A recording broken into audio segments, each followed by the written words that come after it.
Hi, everybody. Cecilia Sepp here, principal and founder of Rogue Tulips LLC and co-host of the Chatting with Agnes and Cecilia web series, where we discuss different association issues every week. Today, I want to talk a little bit about remote work. And one of the reasons I want to talk about it is I see a lot of people talking about it online. And I don't think there's many more people you could talk to about remote work and get more information than myself. And why is that? Because I've been working remotely since 2003. So I like to joke around though, I've been working remotely since it wasn't even cool, wasn't even really a thing yet, but I was doing it. And what does that mean? I was working from home in 2003 as a consultant and was just figuring it out as I went. My office used to be my little gray briefcase where I would tuck my laptop in at the end of the day after I had finished working wherever it was I had decided to set up for the day. And then I would stick it in the hall closet, and that was the end of the workday. But what was the nice thing about it was, is I felt I was living a very European lifestyle doing that. And you might say, well, Jesus, like, why are you saying that's European? Well, because years ago in 2000, my husband and I took a vacation to Spain and we visited Barcelona and Madrid. And Barcelona is a lovely seaside city and very relaxed and laid back.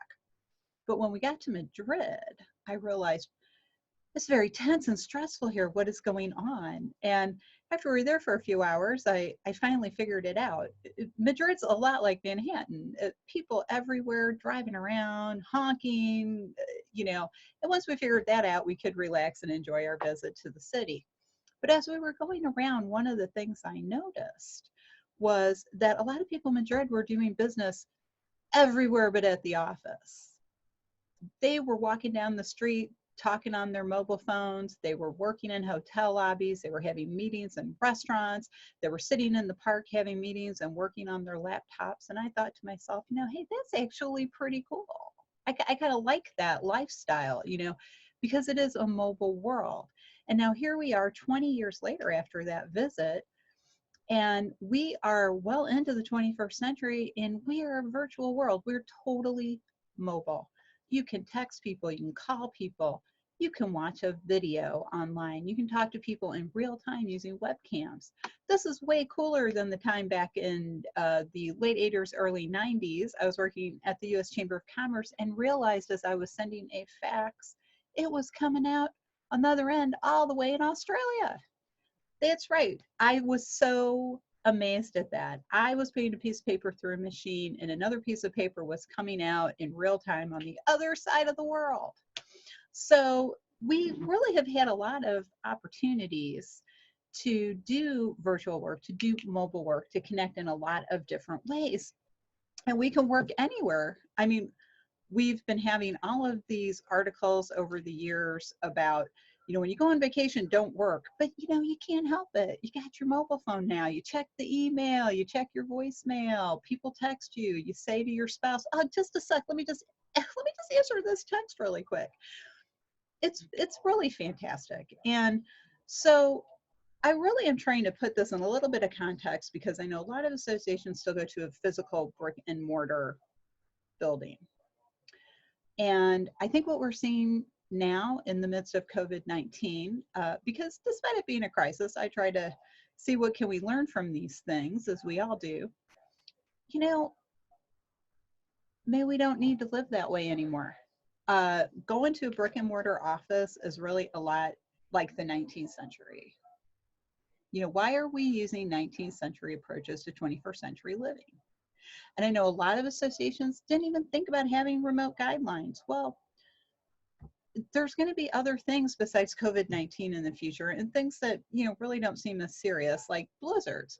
In 2010, in the DC area and along most of the East Coast and Mid-Atlantic area, we had 2 major blizzards back to back. We were stuck in our houses for 2 weeks.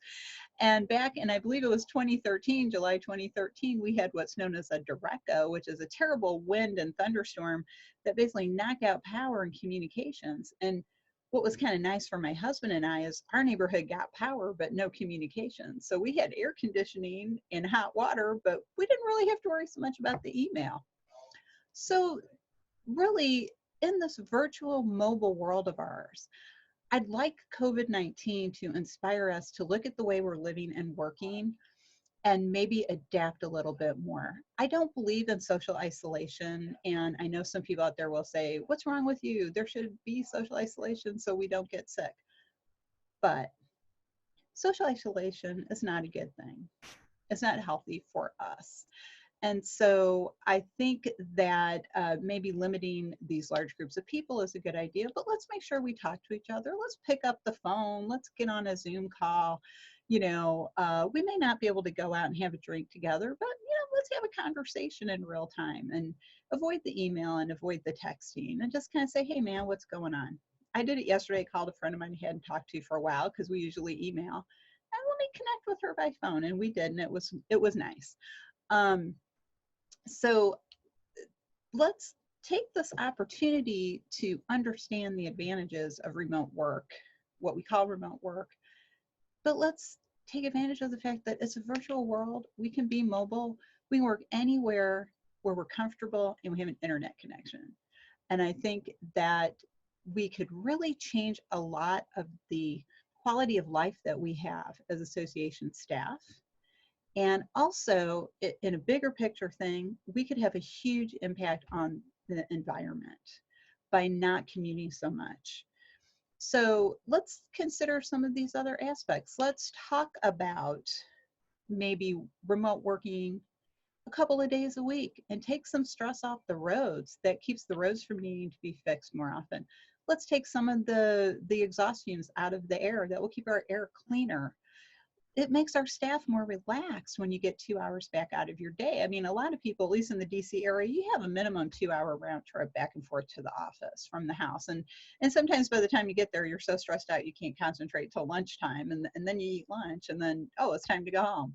So let's reconsider, what we're seeing here, what we're learning. People will work. Just because they're not in the office doesn't mean they're not working. And you don't have to watch people to know they're working, because you're going to see that they're working because they're producing, they're talking to you, they're getting things done. And we're also in a situation where, a lot of people are canceling conferences. We're worrying, what are we going to do about that? Well, a lot of people have just stepped up and said, hey, let's do virtual conferences. And I say, why not do virtual conferences? We do, again, want that interaction, that in-person interaction, but just think how much we could get done and how much value we could provide by doing more virtual meetings in real time. We don't have to record things. We can talk to each other from wherever we are. And I think that's a very cool thing too. I'm a fan of the Marvel Universe. You may be too. And you will see in some of the movies that they have that whole council that Nick Fury has to report to, and they're all over the world and they all do it virtually like this. So if you want to be like a cool superhero character, think of it that way, but be a hero and let's take some stress off ourselves. Let's take some stress off our environment, and let's help our members by doing the best we can wherever we are and being flexible and responsive, which is what I'm seeing our community being. So let's make sure we get those remote work guidelines in place. Let's look at offering it, and let's look at how we can better leverage value for our members by taking advantage of virtual tools. So that's just a different perspective. I know there's a lot of people out there giving you tips like make sure that your face is on the webcam, make sure people can see you, make sure they can hear you, and things like that. But as somebody who's worked in the virtual world since 2003, I say, come on in, the water's fine, it's great. So let's get those guidelines written. Thanks for listening.